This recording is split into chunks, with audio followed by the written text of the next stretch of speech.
Welcome to Health Plus. My name is Pastor Dr. Anthony Osegale, and I'm so delighted to have you with me today once again. We are going to be delving into a very, very important topic today, home safety. This is very vital when you consider that a very vital part of medicine is prevention of injuries and disease conditions. When we return from this short break, you'll meet my guests.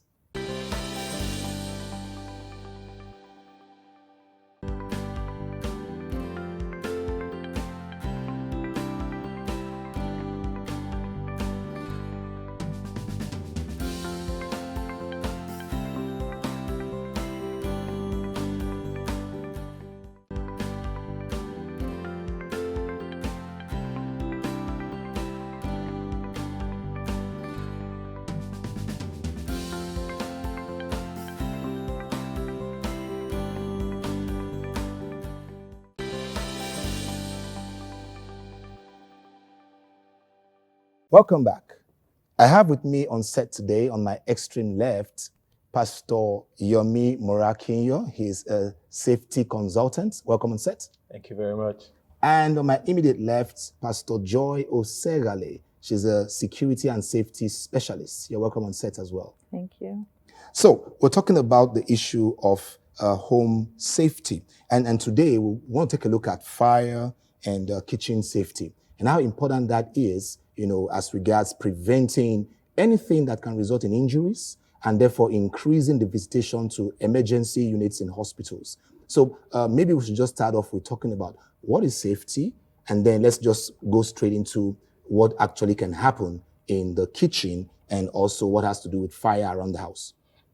Okay. I'll start like this. Yeah. Understand, first of all, that we spend most of our time at home. Mm-hmm.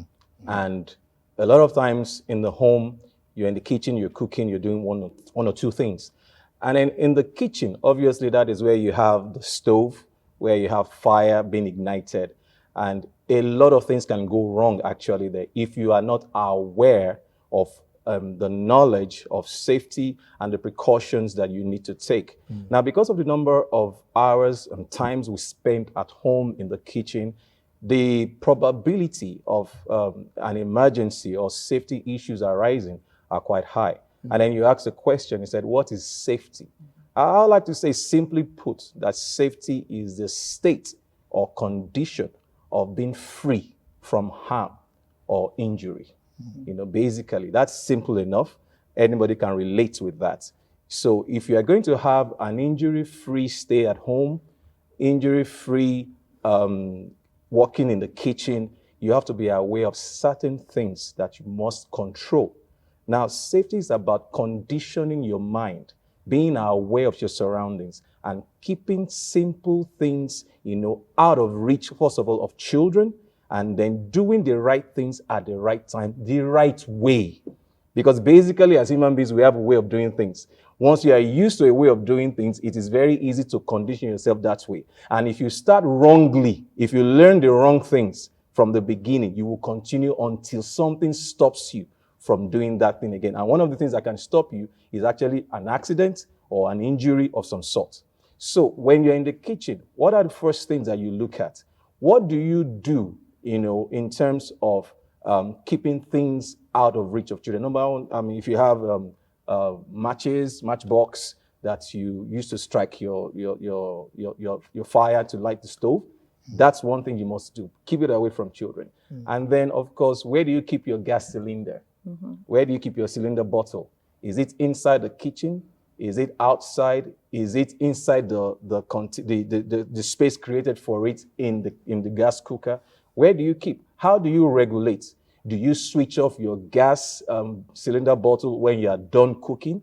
Do you leave it on when you are traveling? Do you forget to switch it off, or do you leave it on? So these are simple questions and simple things that you must check to ensure that you have a safe environment, especially in the kitchen. So preventing fire hazards from erupting in your kitchen, there are many things you can do.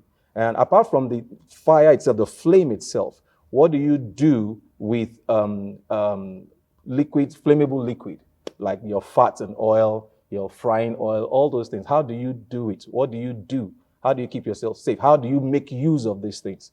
When you have a hot frying pan full of hot oil, after you've fried your whatever it is you're frying, how do you make sure that you don't introduce something that can spark off a fire? For instance, when you're frying and it's hot, do you introduce water into it? Inadvertently, though, do you introduce water into it? And when that happens, fire can erupt from there. So what do you do?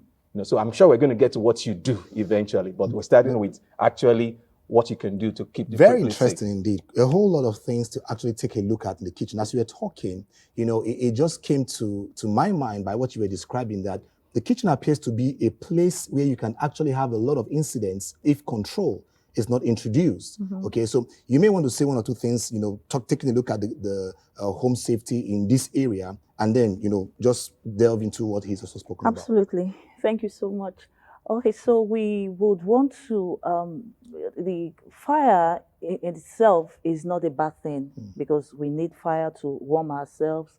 We need fire to prepare our meals. So when we're looking at home safety and, drilling it down to the kitchen, we're talking about how do we have a controlled environment to reduce incidents or accidents, and if they do occur, how do we minimize the impact of this fire outbreak? So one thing you must pay attention to is the housekeeping of your kitchen.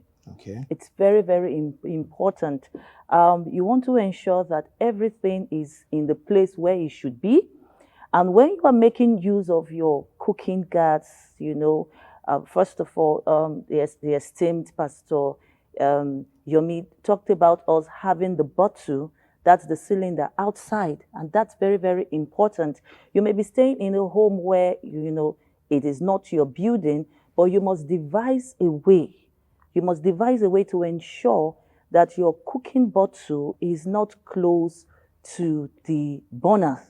It's absolutely very, very important. And the same too for your fire extinguishers. But why is that important? Why is it important not to have the burner in the kitchen? I mean, you said something about it being outside. Why is that important? Because that's the source.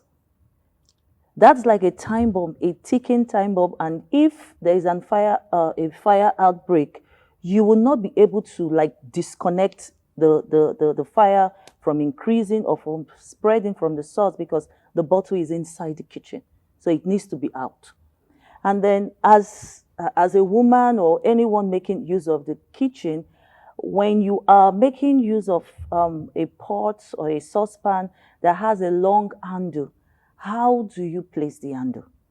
We've seen so many or heard about lots of incidents in the kitchen where mama is, maybe frying and the saucepan is drawn out, and then the kids are playing and they run through and come in contact with that handle, and the oil, everything on it pours. And the kids are not really meant to be playing in the They are not kitchen, running supposed to. around when cooking is ongoing. They are Kitchen not is not a supposed to. playground. Yeah. It's not supposed to be for children. But I would like to take it from where you started. I like the angle you're coming from, But to add to what you've said, you said the bottle, the gas cylinder bottle, is the source where you have flammable gas. Now that's what you use to cook the butane. That's like the fuse. That's exactly. Now the beautiful thing about what she has pointed out is that you can have gas leakage.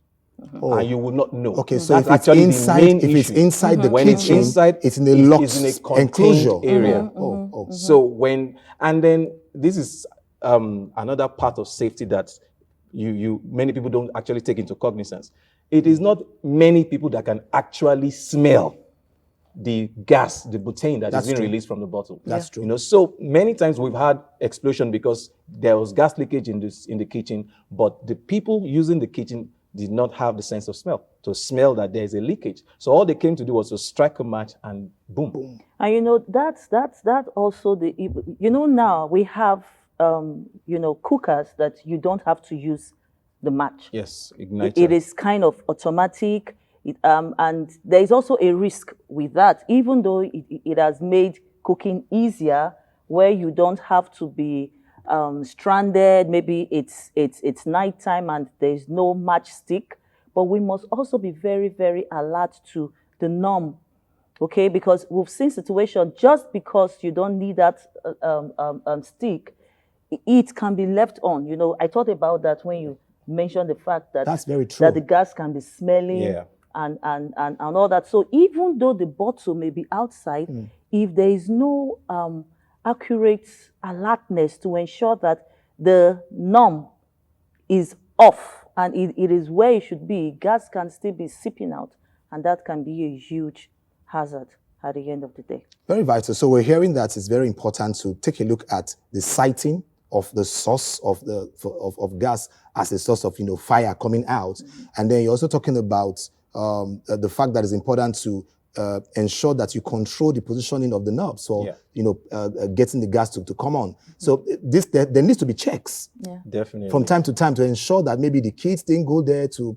play. The kids need to be educated to also realize that the cooking gas is not something to use as a toy, okay? And so you don't go near that all the time wanting to do one thing or the other, so that's vital. And then that idea of having the gas cooker outside, I mean, that really prevents a whole lot of incidents, especially where gas was leaking in the kitchen or just escaping in the kitchen and nobody knew about it and went and struck a match or something. Is it possible to add something? Oh, sure. Good. In all of these things, when you put the gas cylinder outside, it is still connected through a hose to the gas cooker inside. Yes. The hose can be a source of leakage. All right. Like what you said, leaving the knob in the open position without knowing it. There's no ignition, no fires coming out from it, but it's unknowingly open and gas is leaking into the kitchen. Now, one of the very first thing you can do to ensure your safety in the home, in the kitchen, the moment you open the door to enter the kitchen, open the windows. Yeah. Open the windows, that dissipates the gas that could have accumulated overnight or whatever. So in case there was a leakage, and don't put on the light. And don't put on the light, because there's something you don't call use the arcing. light switch. Yeah. There's something I regularly do on this program, when something is an action item. All the things we've said so far, action items, and then something I want to re-emphasize. I usually request my guests to look straight in the camera, look at our viewers, and say what you just said to them. When you come into the kitchen and you have an intention of maybe cooking or something, one of the first things that must be done, you were saying that. Yes. Tell them once again. Open your kitchen windows.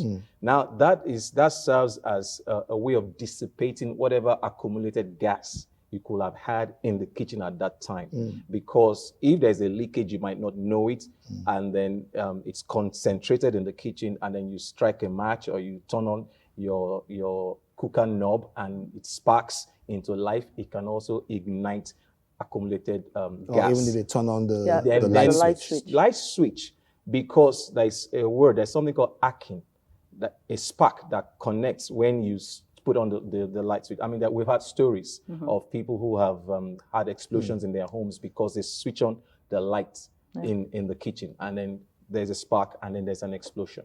So to be safe to say, when you get into your kitchen, you will want to smell first before you put on the light. Well, it's so interesting, and I just want us to go on and on and on and on and on, because I have lots of questions I want to ask on this show, but we have to go on a break now. Don't touch that dial. Stay with us. When we return, we will continue our discussion. We've been talking about home safety, particularly fire and kitchen safety. Now, we were discussing about entering the kitchen with the intention of cooking, and one of the first things you need to do is just to make sure you open the windows, so that if there's a case of maybe inadvertently some gas had leaked out into that environment, that enclosure, it can have a point of escape. Now, that's very vital. Okay, so I want to go into something else, because basically what we've been doing is prevention of fires, right? Now, how about those who are using kerosene stoves? There's a whole lot of story in So the use of kerosene stove, yes. Yeah. We have situations where people are not knowledgeable enough. They think they know, but they don't know enough. Now, we have issues of adulterated kerosene. We have issues of refilling the stove while it is on. That I do not understand. Why people till date still have issues with simply turning off and waiting just 5 minutes of turning off your stove and then refilling. It's the same character of turning in the fuel While when the generator is, still I mean, I on. cannot understand that. Viewers, please listen to me. Hear me and hear me good. 5 minutes of turning off your generating set or turning off your kerosene stove and refilling will not starve you. You know what? Alternatively, the Bible says, who would want to build a house without Without first of all counting the taking the cost. cost? So why don't you, you want to, prepare a meal, be proactive. You can as well check to ensure that the kerosene kerosene that you enough. have Is enough. inside will be enough. But to take you up on that, I can attest to people who say, "Oh, I did not know the exact amount, but I didn't have enough money to go buy, so I was hoping It would be enough. It would be enough." But while cooking, I discovered it wasn't, so I had to go turn in, more kerosene. But whatever the reason is, it is not safe.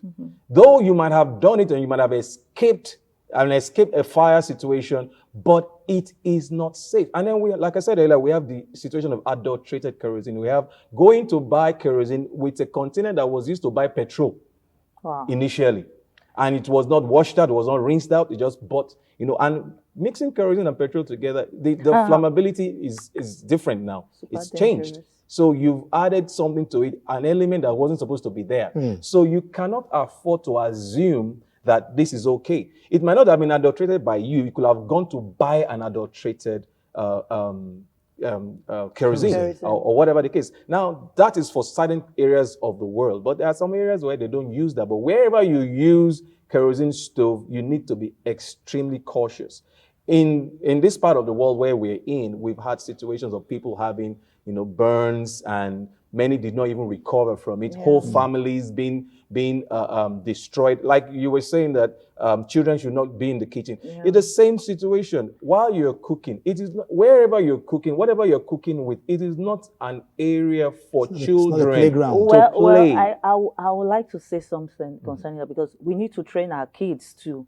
So I'm not for the children not being in the kitchen, because we need to have them support us in the kitchen, but it's not a playground. Yes, it is not a playground. You can't be running around and Absolutely. It's so not which a means playground. that there is a certain age, because there is a certain age you can't control a child. He doesn't understand what you're doing. So at a certain age that a child comes to, and you can only tell in your own child, because it's different for different children. So you can only tell in your own child how ready is this child in doing this. So we've talked so much about how we can prevent the incidents of fire, maybe in the kitchen. We even went on to talk about, generating sets and all that. Now, you've done everything you're supposed to do, and now there is, sadly, a fire incident. What should be done? What are the first steps to take immediately? What do we need to have in the homes that can enable members of the family put out the fire? Okay. Yeah. For the first thing I would like to say is that we need to starve the fire. Okay. We need to knock off one of the elements that bring about fire. And the easiest thing to do if you're frying, for example, is to use the lid of the pot or the frying pan. And that is why, as a woman, I advise for every cooking in the kitchen, it must not be left unattended to. Because you can fight fire easily when it is still at the incipient stage, when it is at the early stage, right? So the situation where something is on fire and whoever is preparing the meal is watching movies and all that, or in the phone, just doing some stuff on social media. It's not advisable at all. So you are in the kitchen there and fire comes up, you use the lid and you knock it off. You kill the fire immediately. You can also have fire blankets. For those that maybe the fire blanket cannot be, easily available. You can have maybe a towel. Yeah. A wet towel. A wet towel. So ensure you have that in your cabinet or something. At that time, you just get it soaked and you use it on the pot or on the saucepan that is on fire. And I heard something about Coke. Yeah. Coke has a lot of carbon dioxide, because of the carbonated water. You mean Coca-Cola? Coca-Cola, yes, thank you. Or let me say carbonated drink. Carbonated drink. Yeah, so any carbonated drink, yes, high carbonation. Yeah, with a high level of carbonated. Yes. So now this is the thing. When you do that, all it does is to smother, to cut off the oxygen. But I like to take from where she said, she mentioned something to cut off oxygen. Now, to elaborate on that, there is what you call the fire triangle. Fire can only start when there are three things at play. All three things must be complete. So the chemical reaction. Exactly. Now you have the heat, you have the oxygen, and then fuel. you have the fuel that actually burns when the fire starts. Okay. Now, in this case, you mentioned something about covering the pot. Now, that means that when you cover the pot, what you've done is to smother. You've cut off oxygen. The other thing you can cut off is the fuel. Whatever is burning, you can stop that one from burning. And then you can also remove the heat. So that's why you have different kinds of fire extinguishers. You have the water-based, you have the foam, you have the chemical, DCP, dry chemical powder. So all these, they serve a purpose in breaking that fire triangle. If you can remove one thing from the fire triangle, the fire definitely will not stay. From what you just said now, what's the role of fire extinguishers?